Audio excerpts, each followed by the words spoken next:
guys, it's DR Drake 63 here today, coming at you from Oakdale Gun Club, which is located in Lake Elmo, Minnesota, a suburb of St. Paul. And today we're going to work on what I call my cold shot practice. What that means is I'm interested in finding out how the firearms I'm going to use for hunting this year perform with a cold barrel. Why is that important? Well, first and foremost, when you're shooting with a cold barrel, you're replicating the conditions that you're going to hunt with. In other words, I don't know of anybody who takes 4, 5, or 10 shots with their hunting rifle, then goes and shoots a deer. Now, those of you familiar with hunting rifles in particular, have a thinner wall in the barrel, and there's a reason for that. It makes them lighter to transport for those of us that have to do some hiking or moving around in order to get stuff done. So what's real important is how does it do with that first shot? And in my case, it's 40 degrees here this morning in Minnesota, and it's a pretty good replication of what I'm going to see in terms of hunting conditions 4 weeks away when we have the opener in Montana. So today we're going to be testing out 3 different firearms. And those 3 firearms are going to be the Remington 783 and 270 Winchester. This is the rifle that I expect that the one son of mine who's joining me this year is going to be shooting. First time he shot that firearm, he was hitting clay pigeons at 150 yards, so should be no problem. The other rifle I'm going to test out is Remington 700. That's in 308 Winchester, and that's a new acquisition this year. I've got a number of videos where I talk about it, go through sighting it in, things of that nature. And so you're going to get to see how that does with a cold shot. Keep in mind, I'm not going to manipulate results. As much as I'd like to show you how great the rifles can do or how great a shooter I am, you're going to see my one shot at 200 meters for both of those firearms. The last firearm is the Ruger Super Blackhawk in .44 Magnum. And I'm going to be at 50 yards for that. In all cases, I'm not using sleds, vices. I will use sandbags for the rifles on the 200-yard cold shot just to evaluate the rifle versus me. But for the most part, we're just making sure that these rifles are ready to go and that I'm ready to shoot them. So the conditions are right. I believe I've got things dialed in. If they're not, we're going to have a little bit of work to do, and we'll talk about that as well. So I want to thank you for joining me, DR Drake 63, for this 2018 pre-hunting video. So we're going to do some cold shot, one-shot target shots at 200 meters. Let's see what that looks like. First up's going to be the Remington 783 and 270 Winchester. As advertised, we are going to load one shot in the magazine and one shot only.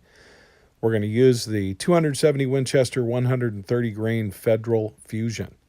Then we're going to follow up with the Remington 700 ADL, and that's in 308 Winchester. We're going to use the same brand of ammunition, 150 grain. So first we're going to take a look at this 200 meter target, which equates to roughly 218 yards. And as you see right here, this was my first shot with the 270 Winchester. That was my cold shot.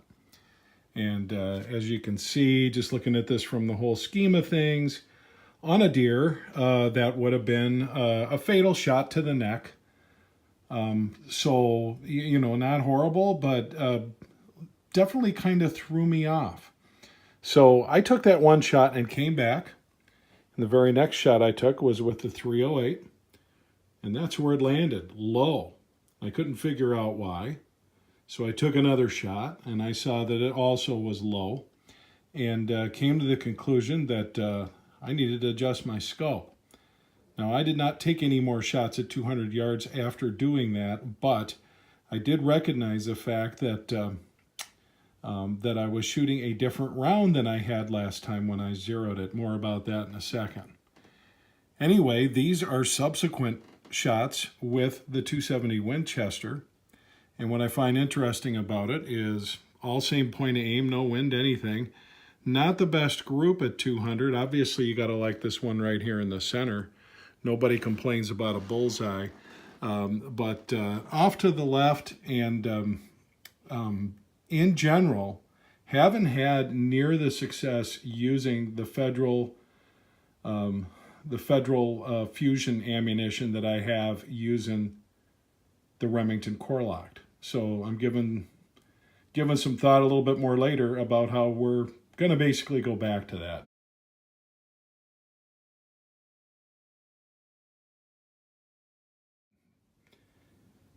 So again, these aren't horrible shots. These get the job done on the vitals on a deer at this distance and closer, but a little bit disappointing. I had forgot the fact that the last time I shot the Remington 700, it was with this 308 180 grain Remington Core-Lokt. So I decided let's go back to that and see how that does at 100. And as you can see, some pretty nice groupings about where you'd want to be. Then it started opening up as the rifle started heating up a bit, which would be expected. Flipping this target over, you can see before I put that decal on that I actually had a really super nice tight group there, a little bit less than an inch. Again, like I said before, the rifle began to heat up, that barrel began to heat up. Nice and tight group, and obviously this rifle likes that round better. As far as the 44 Magnum Ruger Super Blackhawk goes, we shot this at 50 yards today. Had never shot it at that distance before. 25 was the longest I had ever shot it. As I had mentioned in prior videos, this thing's got some kick, and it's a little bit of learning how to handle that. But we used this 240 grain jacketed soft point ammo, and this was unsupported shooting, guys, using iron sights.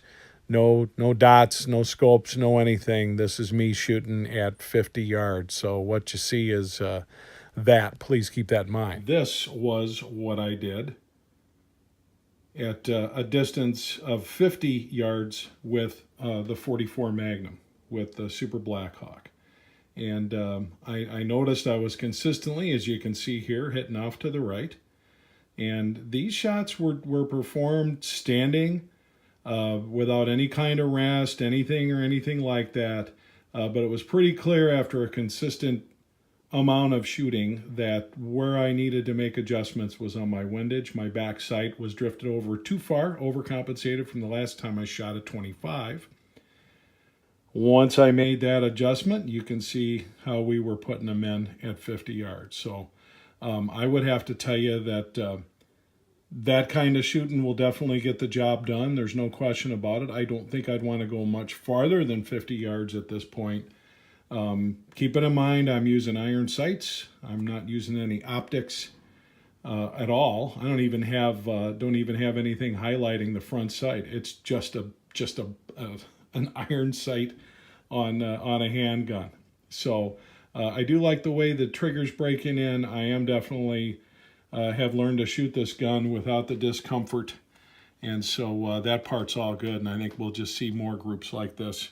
But I wouldn't have any problem taking this out hunting right now. Not at all. So what did we learn today? Well, we learned that the 780L and 308 really likes the Remington Core-Lokt 180 grain and doesn't care for the Federal Fusion much at all. We've seen that before.